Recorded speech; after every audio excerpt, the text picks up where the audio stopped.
இன்று நாம் ஒரு இசை பயணத்தில் மூழ்கப் போகிறோம். ஒரு குரல், ஒரு மந்திரம், ஒரு உணர்வு. அதுதான் நம்முடைய KS சித்ரா. இந்திய இசையின் பொற்குரல். உலகெங்கும் பாடல்கள் மூலம் நம் மனங்களை கவர்ந்தவர் நம்முடைய சின்ன குயில் சித்ரா. இவரது குரல் ஒரு இனிய நதியென பாய்ந்து மனங்களை தொட்டு உணர்வுகளை தழுவி இசையால் உலகை ஒருங்கிணைக்கிறது. இந்த சிறிய பயணத்தில் சித்ராவின் வாழ்க்கை, அவரது அசாதாரண சாதனைகள் மற்றும் அவரது இனிமையான புன்னகையின் மந்திரத்தை பற்றி பேசப் போகிறோம். இசைக்கடலில் மூழ்குவோம் வாருங்கள். பலர் சித்ரா 25,000 பாடல்களுக்கு மேல் பாடியிருப்பார் என நினைக்கிறார்கள். ஆனால் சித்ரா புன்னகையுடன் சொல்கிறார், நான் பாடியது 18,000 பாடல்கள் மட்டுமே. ஒவ்வொரு பாடலும் ஒரு கதை, ஒரு உணர்வு, ஒரு உலகம். MSV முதல் இளையராஜா, AR ரஹ்மான், இன்றைய இளம் இசையமைப்பாளர்களான GV பிரகாஷ், தமன், சாம் CS வரை சித்ரா அனைவருடனும் இணைந்து தனது குரலால் மந்திரம் வீசியுள்ளார். தமிழ், தெலுங்கு, இந்தி, மலையாளம், கன்னடம், பெங்காலி என பல மொழிகளில் அவரது குரல் இனிமையை பரப்பியது. ஒரு பாடல் பாடி முடித்தவுடன் இசையமைப்பாளர்கள் அவரை வியந்து பார்ப்பார்கள். சித்ரா, உங்கள் குரல் ஒரு தெய்வீக வரம். சித்ராவின் சாதனைகள் உலகளவில் ஒளிர்கின்றன. முதல் இந்திய பெண்மணியாக பிரிட்டிஷ் பாராளுமன்றத்தில் கௌரவிக்கப்பட்டவர் இவரே. சீன அரசால் கௌரவிக்கப்பட்ட ஒரே இந்திய பெண்மணி நம்முடைய சித்ராதான். இவரது கேனா ஏ கியா என்ற இந்தி பாடல் தமிழில் கண்ணாளனே என்ற பாடலின் மொழி மாற்றமாகும்.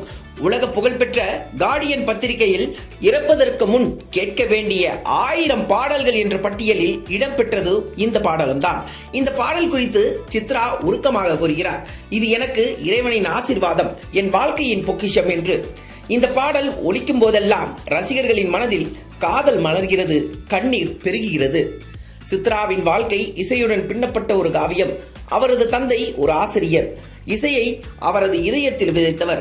சிறு வயதில் சித்ராவை பல மேடைக்கு அழைத்துச் சென்று அவரது கனவுகளுக்கு பக்கபலமாக இருந்தவர்.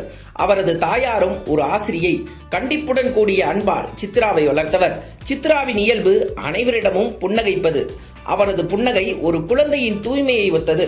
ஆனால் அவரது தாயார் அந்நியரிடம் சிரிக்காதே, மற்றவர்கள் தவறாக நினைப்பார்கள் என கண்டித்ததாக சித்ரா சிரித்தபடி நினைவு கூறுவார். இந்த புன்னகை இன்று உலகெங்கும் ரசிகர்களை கவர்ந்துள்ளது. அது மட்டுமல்லாமல் சித்ராவை சின்ன குயிலாக்கியது. சித்ராவின் இல்லத்துக்கு அருகில் ஒரு திரையரங்கம் இருந்தது. அங்கு உரத்து ஒலித்த பாடல்கள் சிறுமி சித்ராவின் மனதில் இசையை ஆழமாக பதித்தன. இந்த இசை உலகம் அவரை மெய்மறந்து நிற்க வைத்தது. தமிழ் இசையின் மீது அவருக்கு அளவில்லா காதல் உருவானது. இளையராஜா அவரை தமிழ் மற்றும் தெலுங்கு திரையுலகுக்கு அறிமுகப்படுத்தினார். முதல் பாடல் பாடிய போது அவரது குரல் இசையமைப்பாளர்களை மெய்சிலிருக்க வைத்தது.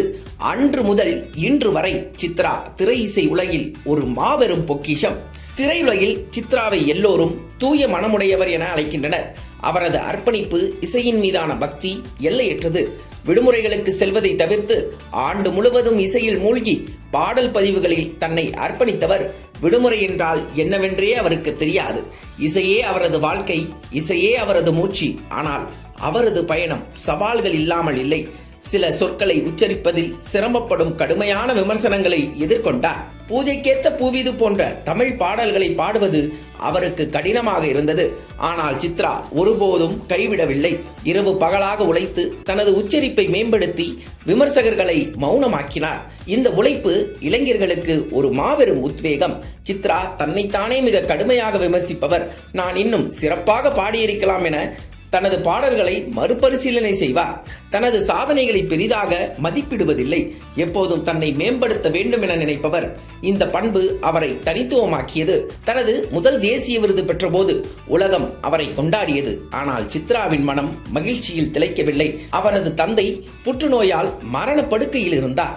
அந்த நேரத்தில் தந்தையின் ஆதரவு இல்லாமல் மேடையில் நின்றது அவரது இதயத்தை உடைத்தது. இருப்பினும் அவர் தந்தை தனது இறுதி நாட்களில் சித்ரா விருது பெறுவதை பார்த்தார். அந்த கணம் சித்ராவுக்கு மறக்க முடியாத ஆனால் வலி நிறைந்த நினைவு. சித்ராவின் பயணம் இசையால் உலகை இணைப்பது. அவரது குரல் ஒரு பாலம், மனதுகளை இணைக்கும் ஒரு மந்திரம். அவரது புன்னகை ஒரு ஒளி, இருளை விரட்டும் ஒரு தீபம். இன்றும் அவரது பாடல்கள் நம்மை மயக்குகின்றன.